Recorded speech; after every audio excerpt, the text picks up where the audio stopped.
Everyone to enlightening minds. आज हम discuss करने जा रहे हैं पार्ट 2 जनवरी 2021 पेपर का। हमने पार्ट 1 डिस्कस किया था जिसमें हमने 90 क्वेश्चंस तक किए थे।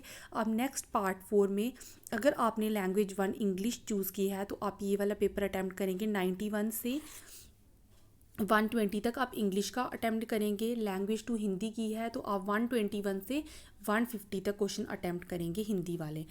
Now let's get started. इसमें क्या है, एक पैसेज दिया हुआ है और इस पैसेज की हेल्प से आपके 91 से 99 तक आंसर्स निकल जाएंगे। सबसे पहले मेरा जो तरीका है वो है कि पहले क्वेश्चन पढ़ना और फिर पैसेज में से आंसर निकालना। क्वेश्चन है 91, children respond to the first rains of summer by. इसका आंसर हम ढूंढेंगे कि चिल्ड्रन कैसे रिस्पॉन्ड करते हैं फर्स्ट रेन्स ऑफ समर पे। देखिए यहाँ पे सेकंड पैराग्राफ में है, water brings joy to earth, grass, leaf, bird, blossom, insect, word, animal and the pounding heart of man. Small children run out of their homes to romp naked in the rain. ये हमें पता चला है कि क्या करते हैं, अपने घर से बाहर चले जाते हैं, मतलब बारिश में नेक्ड होके मतलब इंजॉय करते हैं वो बारिश को। इसके फर्स्ट ऑप्शन है 91 का, गिविंग शॉट्स ऑफ जॉय, चिल्लाते हैं। Floating paper boats in water, paper boats चलाते हैं पानी में। या option 3, running and playing in the rain, दौड़ते हैं और खेलते हैं रेन में। या सिंगिंग सॉन्ग, या फिर सॉन्ग्स को सिंग करते हैं। इसका जो राइट आंसर है वह option 3, running and playing in the rain. Next है, the tiny spring issuing from the rock is hidden by. जो टाइनी स्प्रिंग है जो रॉक से निकल रही है, इशू हो रही है, वो मतलब कि किससे हिडन हुई है, किससे छुपी हुई है वो। Thick moss, maidenhair fern, bushes and creepers या टॉल ग्रास। इसका आंसर भी आप निकालेंगे पैसेज में से और इसका आंसर है ऑप्शन 2, मेडन हेयर फर्न। 93 है, to become part of a river a tiny drop has to. River का पार्ट बनने के लिए टाइनी ड्रॉप को क्या करना पड़ता है? Have a lot of strength, depend on external force, suffer a lot या मर्ज इट्स आइडेंटिटी। इसके लिए टाइनी ड्रॉप क्या करेगी, अपनी आइडेंटिटी को मर्ज कर देगी। Option 4 is the right answer. ये सब जो 99 तक हैं ये आपके पैसेज में से ही आंसर निकलेंगे। Which of the following word is most similar to meaning to the word pounding as used in para 2 of the passage? जो para 2 में pounding word यूज़ किया गया है उसका जो similar meaning है वो क्या है? शेकिंग, benumbing, palpitating या sinking। जो pounding है उसका मीनिंग होगा पैराग्राफ के according option number 3, palpitating। Next है, which one of the following words is most opposite in meaning to the word descent as used in the passage. अब हमें बताना है कि डिसेंट का जो अपोजिट वर्ड होगा वो क्या होगा। पैसेज में डिसेंट वर्ड यूज़ हुआ है, इसका जो अपोजिट वर्ड होगा क्या होगा। 95 का राइट आंसर है ऑप्शन 2, असेंट। नेक्स्ट है 96, which part of speech is underline word in the following sentence.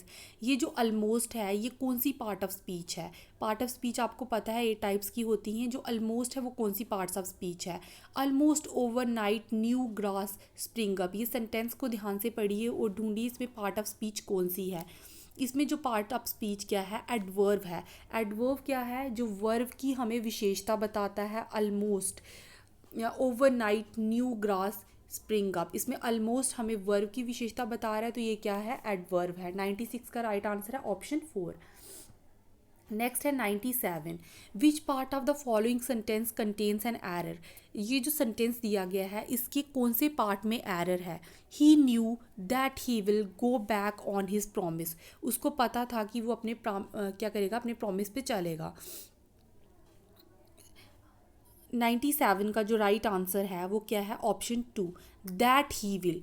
He new, he will हो सकता है, दैट की कोई यहाँ पे नीड नहीं है। नेक्स्ट है 98, विच of the following sentence is not true. इनमें से कौन सा सेंटेंस ट्रू नहीं है? 98 का राइट आंसर है option 3, the sweltering heat comes to an end. ये जो है ये ट्रू नहीं है पैराग्राफ के अकॉर्डिंग।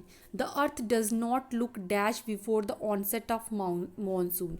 मानसून की ऑनसेट के पहले अर्थ क्या नहीं दिखाई देता है? क्रैक्ड, ब्राउन, डस्टी या टायर्ड। 99 का राइट आंसर है option 2, the earth does not look brown before the onset of the monsoon. ये आपके पैसेज के आंसर्स निकल गए हैं। अब नेक्स्ट है 100 है, रीड द पोइम। अब आपको पोइम को ध्यान से पढ़ना है और आपके ये जो पोइम दी हुई है इसमें से आपके निकल जाएंगे 100 to 105 तक आपके निकल जाएंगे।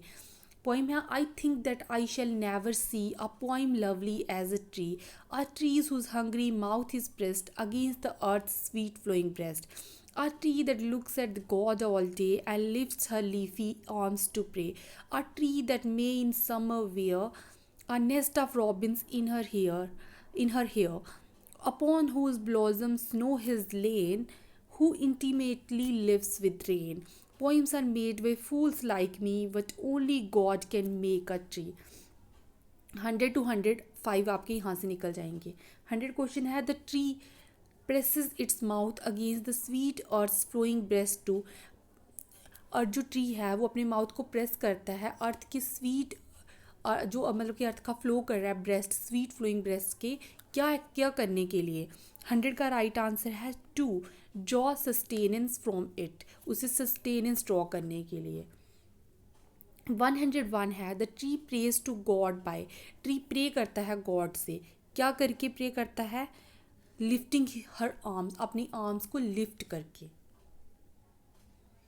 विच of the following sentence is not true in the context of poem, इनमें से कौन सा सेंटेंस ट्रू नहीं है। Option 2 the tree symbolises strength and stability, ये ट्रू नहीं है। Name the figure of speech used in line 3 and 4, अब लाइन 3 and 4 में कौन सी फिगर ऑफ स्पीच यूज़ की है। A tree whose hungry mouth is pressed against the earth sweet flowing breast, simile इसमें कंपैरिजन हुआ है, पर्सोनिफिकेशन किसी ऑब्जेक्ट को पर्सोनिफाई किया गया है, मेटोनोमी है या अलिट्रेशन है, जो कॉन्सोनेंट्स है उनको रिपीट किया गया है। इसमें कौन सा वर्ड ऑफ स्पीच यूज़ किया है, 103 में यूज़ है पर्सोनिफिकेशन में।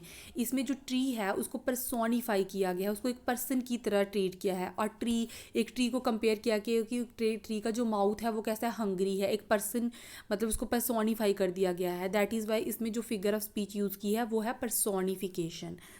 नेक्स्ट है 104 identify and name the figure of speech used in poem are made by fools like me, इसमें कौन सी फिगर ऑफ स्पीच यूज़ की गई है इस सेंटेंस में जिसमें कहा गया है poems are made by fools like me, poems मतलब मेरी तरह जो फूल्स हैं उनके द्वारा बनाई गई हैं। क्या ये मेटाफर में है या फिर पर्सोनिफिकेशन है या सिमली है या हाइपरबोले है। ये कौन सी फिगर ऑफ स्पीच है, इसमें है फिगर ऑफ स्पीच सिमली। इसमें क्या किया गया है, कंपैरिजन किया गया है। Poems are made by fool like me, जब लाइक या फिर एज करके हम दो चीज़ों के बीच में कंपैरिजन किए गए हैं, इसमें मतलब हमने कौन सी फिगर ऑफ स्पीच यूज़ की है, सिमली यूज़ की है। मेटाफर भी कंपैरिजन होता है लेकिन उसमें एज या लाइक ऐसे वर्ड्स यूज़ करके कंपैरिजन नहीं होता। अगर एज या लाइक करके कंपैरिजन हो रहा है इसका मतलब कौन सी फिगर ऑफ स्पीच है, वो सिमली है। नेक्स्ट है 105 the word mouth in line 3 refers to the dash of the tree, जो माउथ है, जो लाइन 3 में माउथ वर्ड यूज़ किया गया है वो ट्री के कौन से पार्ट से कब के पार्ट के बारे में बताता है हमें, क्राउन, ब्रांचेस, ट्रंक या रूट्स। 105 का राइट आंसर है रूट्स। जो माउथ है वो हमें रूट्स के बारे में बताता है, क्योंकि माउथ जो रूट्स के थ्रू ही जो ट्री है वो पानी वाटर को अब्जॉर्व करता है। हो गया आपका ये वाले भी।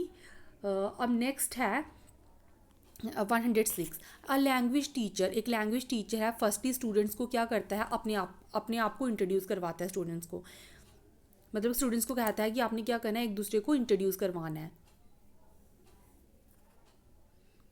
देन शी आस्क, फिर वो कहती है कि अपने फ्रेंड को इंट्रोड्यूस करो दूसरे से। एक्टिविटी, ये जो एक्टिविटी है ये मतलब क्या इंक्रीज़ करने में हेल्प करेगी, ये activity basic interpersonal communication skills को इंक्रीज़ करने में हेल्प करेगी। बिक्स, BICS, इसका जो राइट आंसर है वो ऑप्शन 1 है कि टीचर क्या कहती है स्टूडेंट्स को कि आप पहले एक दूसरे मतलब कि अपना इंट्रोडक्शन दो एक दूसरे को, फिर आपका जो फ्रेंड है उसकी इंट्रोडक्शन आप दो, इससे आपकी इंटरपर्सनल स्किल्स इंक्रीज़ होंगी। सो option 1 is the right answer. 107 है literature should be included in language classroom because, literature को हमें लैंग्वेज क्लासरूम में इंक्लूड करना है क्योंकि ये एक्सपोज करता है to different genres, culture and social issues. Option 4 इसका राइट आंसर है। 108 है a teacher makes her learner respond to her actions and speech only by bodily movements, what is this known as. Teacher अपने learner को क्या करता है, उनको मतलब कि अपने एक्शन को रिस्पॉन्ड करने के लिए बोलता है। टीचर जो भी एक्शन करता है लर्नर को बोलता है कि आप इसको रिस्पॉन्ड करो और मतलब अपनी बॉडीली मूवमेंट से करो।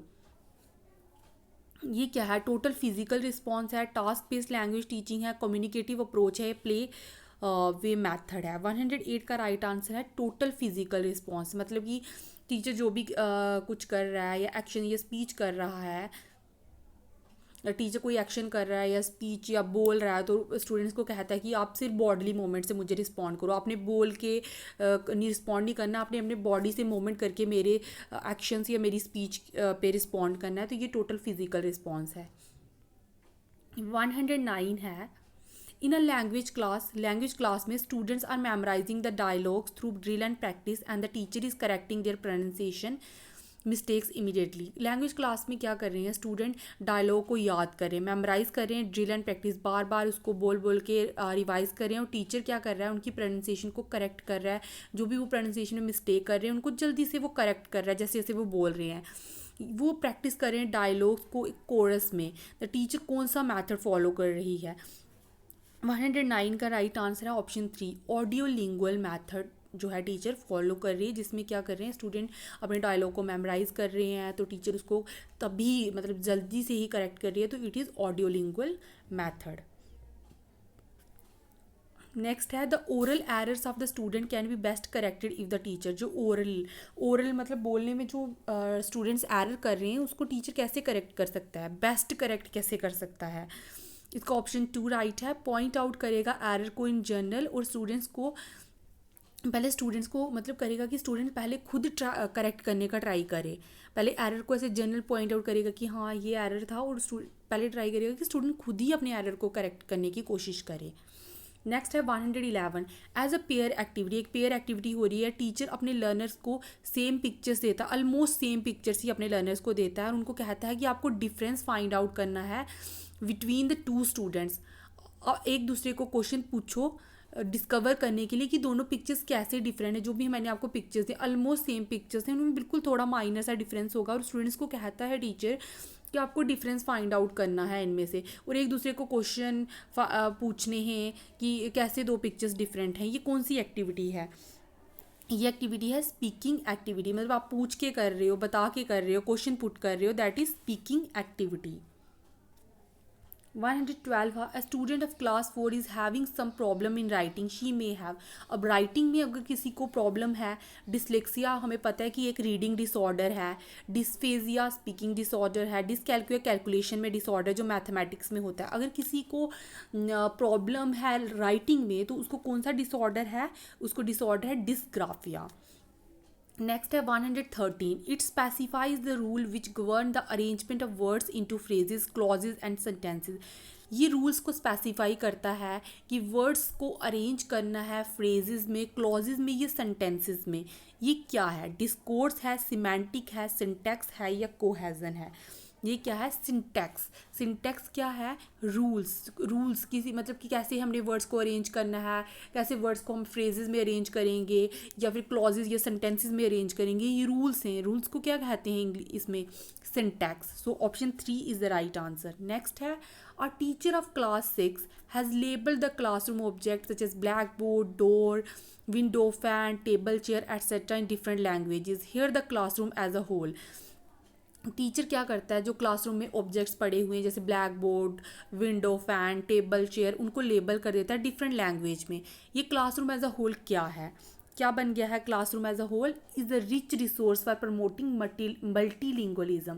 क्लासरूम एक रिच रिसोर्स बन गया है जहाँ पे मल्टीलिंगुअलिज्म, सारी लैंग्वेजेस को बढ़ावा दिया जा रहा है, क्योंकि अलग अलग लैंग्वेजेस में उसने लेबल कर दिया कि हाँ ब्लैक बोर्ड को हिंदी में क्या कहते हैं, या इंग्लिश में क्या कहते हैं, या किसी और लैंग्वेज में क्या कहते हैं। तो एक मल्टीलिंगुअल इन्वायरमेंट क्रिएट हो गई क्लासरूम में।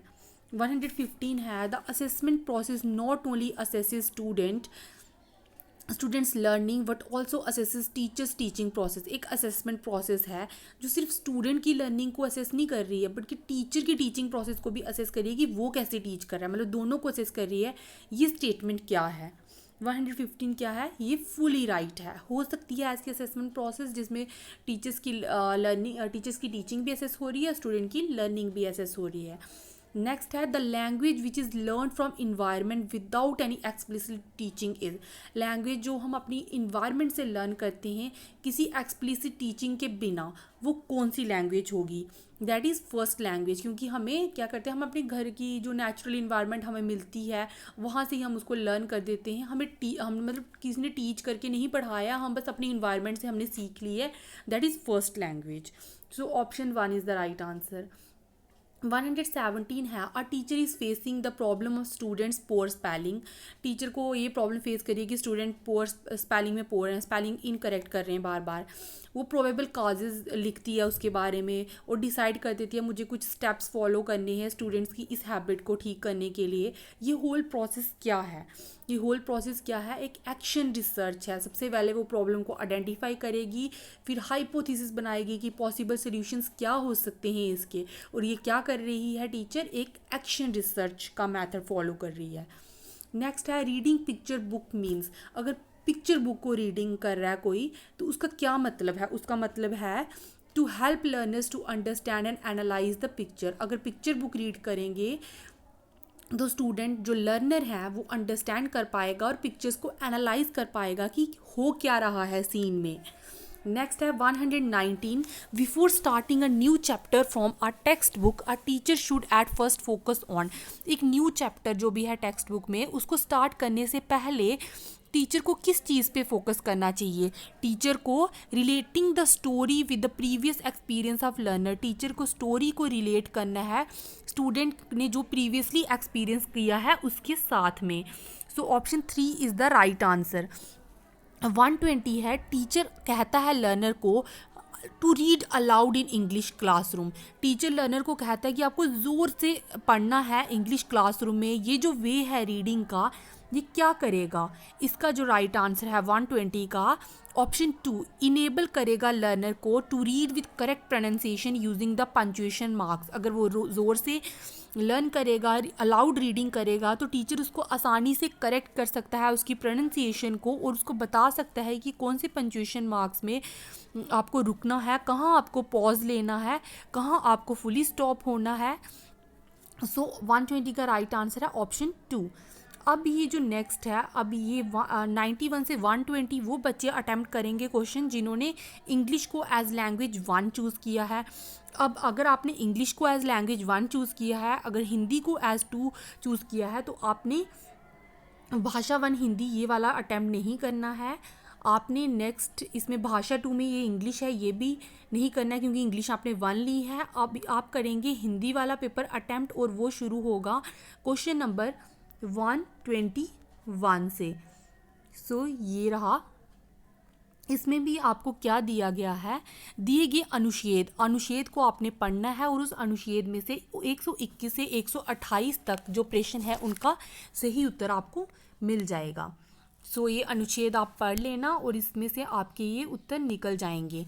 मैं आपको इनके राइट आंसर्स बता देती हूँ। छोटे बच्चे की पुस्तक का विषय मुख्य रूप से होना चाहिए। जो छोटा बच्चा है उसकी जो पुस्तक है उसका विषय सब्जेक्ट किस तरह का होना चाहिए? 121 का राइट आंसर है दैनिक जीवन, मतलब जो दिन हमारा दिनचर्या होती है उस तरह के जीवन के बारे में होना चाहिए। बच्चे आसानी से अंडरस्टैंड कर पाएंगे। 122 है, बच्चों को कैसे शब्द दोहराना अच्छा लगता है? जो बच्चे हैं उनको किस तरह के शब्दों को दोहराना अच्छे लगता है? मज़ेदार शब्दों को, इसलिए 4 राइट है। सीखने की प्रक्रिया में पुनरावृत्ति का महत्व है क्योंकि जो पुनरावृत्ति है उसका क्या महत्व है, मतलब महत्व है सीखने की प्रक्रिया में। क्यों महत्व है? क्योंकि पढ़ने में कुशलता प्राप्त होती है। नेक्स्ट है, पुस्तक चुनते समय कम महत्वपूर्ण है। जब हम पुस्तक को चुनते हैं उस समय कौन सी चीज़ है जो सबसे कम महत्वपूर्ण है? विषय, सामग्री, आयु वर्ग या कीमत? सबसे कम जो महत्वपूर्ण है वो कीमत है। छोटे बच्चे में छोटे डैश विशेषण है। जो छोटे बच्चे, ये जो हमारा एक वाक्य है छोटे बच्चे, इसमें जो छोटे है वो क्या है? विशेषण है। कौन से वाला विशेषण है? 125 का राइट आंसर है ऑप्शन नंबर 1 गुणवाचक। नेक्स्ट है, पुनरावृत्ति का संधि विच्छेद है। जो पुनरावृत्ति है उसका संधि विच्छेद क्या होगा? इसका राइट आंसर है ऑप्शन 2 पुनः प्लस आवृत्ति। 127 है, निम्न में से कौन सा शब्द कारक चिन्ह नहीं है? इसमें से कारक चिन्ह ऑप्शन 4 और कारक चिन्ह नहीं है। पुस्तक का चयन डैश के आधार पर करना चाहिए। जो पुस्तक है हम चुनते हैं उसका जो चयन है उसको हमने चुनना है किस आधार पर करना है। आयु वर्ग, नैतिक शिक्षा उपलब्धता की मिल सकती है कि नहीं मिल सकती है, या कीमत के बेसिस पे, ये हमने चूज़ करना है आयु वर्ग के आधार पर। अब अनुच्छेद दिया गया है नीचे, उसमें से आपके 129 से 135 तक जो प्रश्न है उनका उत्तर निकल जाएगा। ये अनुच्छेद है यहाँ से यहाँ तक। तो चिनार का तना होता है, ये अनुच्छेद से पढ़ के ही निकालना है आपको। चिनार का तना कैसा होता है? खुरदुरा। ये इसमें लिखा है, अनुच्छेद में लिखा हुआ है। चिनार वृक्ष अपनी शाल का रंग कब बदलता है? जो चिनार वृक्ष है वो अपनी शाल का रंग कब बदलता है? सर्दी में।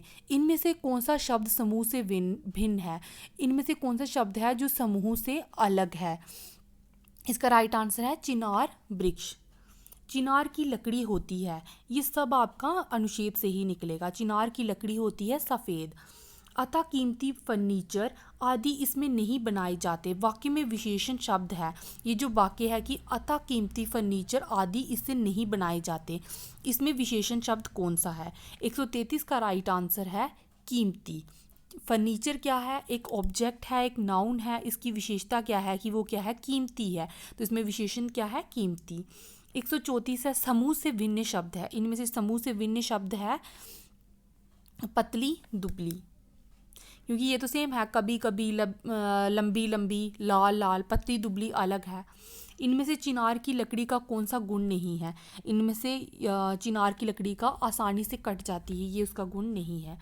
136 है पढ़ने की कुशलता में सर्वाधिक महत्वपूर्ण है। पढ़ने की कुशलता में सबसे ज़्यादा महत्वपूर्ण चीज़ क्या है कि अर्थ निर्माण करना। संयुक्त परिवारों में बच्चों का भाषा विकास अपेक्षाकृत बेहतर होता है। ये संयुक्त फैमिली होती है, जॉइंट फैमिली होती है, उसमें भाषा विकास ज़्यादा बेहतर होता है न्यूक्लियर फैमिली के कंपैरिजन में। इसका आधार क्या है? इसका आधार है कि परस्पर अंत क्रिया होती है, मतलब उनकी बातचीत चलती रहती है, एक दूसरों से ज़्यादा बातचीत करने के मौके मिलते हैं। भाषा के माध्यम से बच्चों का ज्ञान क्षेत्र भी विस्तृत होता है, जिसका सर्वाधिक योगदान है। जो भाषा के माध्यम से जो बच्चों का ज्ञान क्षेत्र है वो विस्तृत होता है, जिसमें सर्वाधिक योगदान किसका है? उसमें सर्वाधिक योगदान है राष्ट्रीय समाचार पत्रों या पत्रिकाओं का।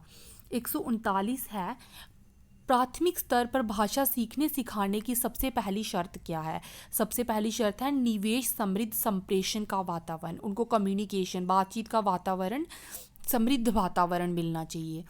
140 है पहली दूसरी कक्षा में अनेक बच्चे हिंदी भाषा सीखते समय अपनी मातृभाषा का प्रयोग करते हैं। पहली दूसरी कक्षा में बच्चे मतलब वो घर की इन्वायरमेंट में रहे होते हैं, तो वो क्या करते हैं, हिंदी अपनी जो मतलब मातृभाषा है उसका प्रयोग करते हैं। तो ये क्या है कि आपको उसको स्वीकार करना चाहिए, अस्वीकार करना चाहिए, या वेद नहीं है या बहुत गलत है, आपको क्या करना चाहिए? उसको स्वीकार कर लेना चाहिए, स्वीकार्य है। अब है 141 रूपा चौथी कक्षा को पढ़ाती है। रूपा मतलब एक टीचर है, वो चौथी कक्षा को पढ़ाती है। उन्होंने गुजराती लोक कथा मुफ्त पढ़ाने के बाद बच्चों से, मतलब उसने एक लोक कथा पढ़ाई मुफ्त, वो बच्चों से पूछा कि उनकी भाषा में आदर के किन किन शब्दों का, मतलब कि अगर आपकी भाषा आप आदर करते हो, बच्चों से पूछती है कि आप किसी का आदर सम्मान करते हो तो आप कौन कौन से शब्दों का प्रयोग करते हो। जैसे गुजराती भाषा में भाई बहन का प्रयोग किया जाता है। रूपा का उद्देश्य क्या है ये पूछने से? वो क्या करनी चाहती है? बहुभाषिकता को संबोधित करना, मतलब कि जो अलग अलग भाषाएं हैं उनको संबोधित करना चाहती है कि सबकी भाषाएं ज़रूरी होती हैं। 142 है प्राथमिक स्तर पर भाषा शिक्षण के संदर्भ में कौन सा कथन सर्वाधिक उचित है? हमें देखना है कि प्राथमिक स्तर पर जो भाषा शिक्षण किया जाता है उसमें सबसे सर्वाधिक उचित कौन सी चीज़ है। इनमें से वो है बच्चों को विभिन्न प्रकार का बाल साहित्य पढ़ने के अवसर दें। ऑप्शन 4 इसका राइट है। बच्चों के भाषा विकास के लिए ज़रूरी है बच्चों को क्या करना चाहिए? अगर हमें भाषा विकास करवाना है बच्चों का तो हमें क्या करना चाहिए? इसका जो राइट आंसर है वो है कि भाषा प्रयोग के अवसर देने चाहिए। 144 है माया अक्सर शब्दों को लिखते समय अक्षरों को छोटा बड़ा लिखती है। क्या करती है? जब शब्दों को लिखती है तो अक्षरों को किसी को छोटा लिख देती है, किसी को बड़ा लिख देती है, या उनके बीच समान दूरी, मतलब एक जैसी दूरी नहीं रख पाती। माया संभवतः डैश के कारण ऐसा करती है। माया को मतलब क्या परेशानी हो सकती है जिस वजह से वो लिखने में ये चीज़ें करती है? उसको क्या हो सकती है, डिस्ग्राफिया। डिस्ग्राफिया हमने पढ़ा कि डिस्ग्राफिया में इंग्लिश में हमने पढ़ा है कि डिस्ग्राफिया कौन सा डिसऑर्डर होता है, राइटिंग के रिलेटेड, लिखने के रिलेटेड जो डिसऑर्डर होता है वो डिस्ग्राफिया, उसको डिस्ग्राफिया हो सकता है। भाषा अर्जन क्षमता सिद्धांत डैश से संबंधित है। जो भाषा अर्जन क्षमता होती है कौन से सिद्धांत से संबंधित है, वो है चॉम्स्की ने दिया था कि भाषा अर्जन क्षमता सिद्धांत। फिर बच्चों को लेखन क्षमता का आकलन करने की दृष्टि से कौन सा प्रेषण सर्वाधिक बेहतर है, जिसमें हमने बच्चों की जो लिखने की क्षमता है उसका आकलन करना है, उसको मतलब जज करना है, इवैल्यूएट करना है, तो हम कौन सा प्रेषण सर्वाधिक बेहतर है, जिससे हम अच्छे से बच्चों की मतलब जो लिखने की क्षमता है उसका आकलन कर सकते हैं। इसका दूसरा राइट है बहादुर बीतो कहानी का अंत बदल कर लिखिए। इससे हम मतलब कि इवैल्यूएट कर सकते हैं बच्चों की लेखन क्षमता को। पोर्टफोलियो डैश में मदद करता है। जो पोर्टफोलियो होता है वो हमें किस में मदद करता है, क्रमिक प्रगति का आकलन करने में। इसका ऑप्शन 4 जो है वो राइट आंसर है। भाषा का मनुष्य की डैश और मनुष्य के डैश के साथ गहरा संबंध होता है। इसका राइट आंसर है 3 थर्ड वाला ऑप्शन। भाषा का मनुष्य की अस्मिता और मनुष्य के विचार के साथ गहरा संबंध होता है। 139 है, ज़्यादातर बच्चे स्कूल की शिक्षा की शुरुआत से पहले ही भाषा की डैश और डैश को आत्मसात का पूर्ण भाषिक क्षमता रखते हैं। जटिलताओं और नियमों। ज़्यादातर बच्चे स्कूल की शिक्षा की शुरुआत से पहले ही भाषा की जटिलताओं और नियमों को आत्मसात कर पूर्ण भाषिक क्षमता रखते हैं। इसका राइट आंसर है ऑप्शन 4। 150 है, प्राथमिक स्तर पर पढ़ाने वाली सुनीता अपनी कक्षा के बच्चों को प्रतिदिन एक कहानी पढ़कर सुनाती है और उस पर चर्चा करती है। आप इस कक्षा के बारे में क्या कहेंगे। जो प्राथमिक स्तर पर जो प्राइमरी में टीचिंग करती है सुनीता, वो क्या करती है, अपने कक्षा के बच्चों को हर रोज़ क्या करती है, कहानी पढ़कर सुनाती है और उस पर चर्चा करती है, डिस्कशन करती है। तो आप इस कक्षा के बारे में क्या कहेंगे। पढ़ने और मौखिक अभिव्यक्ति का विकास हो रहा है। इसका राइट आंसर है ऑप्शन 3। अगर वो ऐसा करती है तो इससे उनके पढ़ने और मौखिक अभिव्यक्ति, अपने आप को अभिव्यक्त एक्सप्रेस कर पा रहे हैं, इसका विकास हो रहा है। इसका राइट आंसर ऑप्शन 3 है। So that's all for the class. हमारा जनवरी 2021 का पेपर पूरा कंप्लीट हो गया। अगर आपको वीडियोस अच्छे लग रहे हैं तो do like and subscribe my channel and do subscribe for more such videos. Thank you so much for watching the lecture.